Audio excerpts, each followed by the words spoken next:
څوک چې خپله خپل کاروان غېږه کې نیسي بې ضمیره بې وجدانه پښتون نه دی کوم ازبک کوم تاجکان غېږه کې نیسي خبر نه دی صداقته جانان خپله اوس یاران او کماران غېږه کې نیسي اوس یاران او کماران غېږه کې نیسي که اجازه وي زه به راته ووایم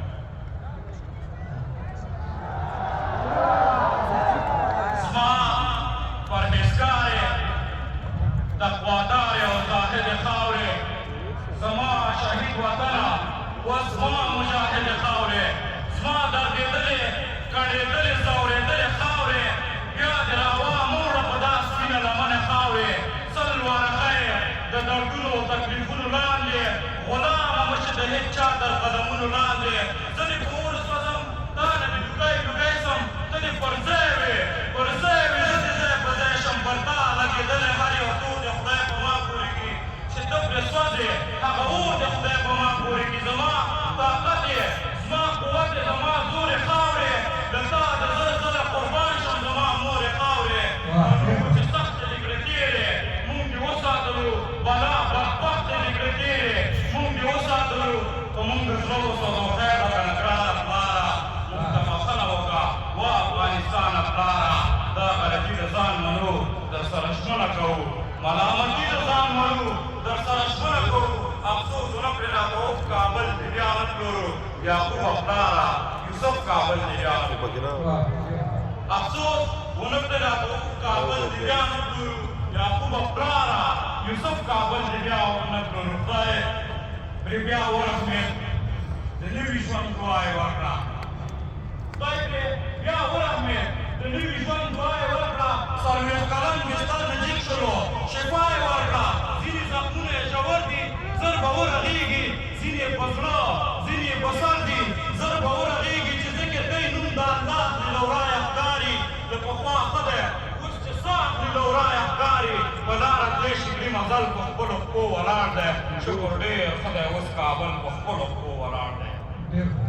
په لاره تللی شي کړي مزل په خپلو پښو ولاړ دی شکر ډېر ښه دی اوس کابل په خپلو پښو ولاړ دی اوس غم به ښه شوله خو خامه یې ونه خوړله لوږه یې تېره کړه حرامه یې ونه خوړله غلام به نه شي غلام نه دی غدار نه دی کابل په خلکو یې شته ده خو له هېڅ چا قرضدار نه دی کابل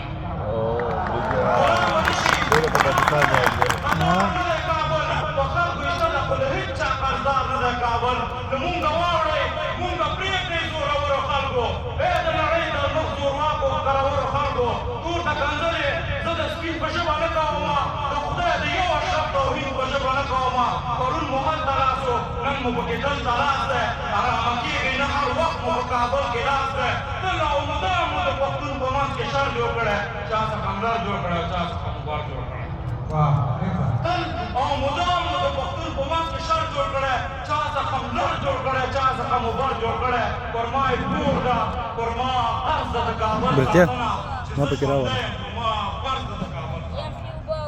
پر ما یې مور ده پر ما قرض ده د کابل ساتنه چې زه ژوندی یم پر ما قرض ده د کابل ساتنه داسې به چوپ وي تر قیامته به ونه غږېږي دا خوله خیرات نه غواړي دا لاسونه نه اوږدېږي ګرانه د خانه له ما نه ستا د ښار چاپلوسي له ما به ونیسي جانانه د دربار چاپلوسي ګرانه د خانه له ما نه ستا د ښار چاپلوسي له ما به ونیسي جانانه د دربار چاپلوسي دا هلې ځلې به د دغه ژوند تر پایه کوم ځان به په خپله ساتم دغه به له خدایه کوم عمري چې ښکاري دوی د دغه خیال بلوه دنیا پرې راتنګه کړه هر لور له هر بلوه دنیا دې مقرار د دې جابر او دې ظالم او دې جابر مخلوق نه پر مخ د ځمکې مو نور خلاص کړه دې کافر مخلوق نه ستړي ستومانه ستا د در مخې ته وغورځېږو تږي او وږي د زړه لمر مخې ته وغورځېږو په ډېرو ستړو کې به درې منزل ته ورسوه خدایه زمونږ قافلې منزل ته ورسوه په ډېرو ستړو کې به درې منزل ته ورسوه خدایه زمونږ قافلې منزل ته ورسوه زه اویا نه یم د پرون او نه د نن زوی یم زه چې پښتون یم نو 15 کلن زوی یم زه یې مجنون یم زه باز په اسمان ستوری لرم زه پر دې ځمکه د نیکو د تاریخ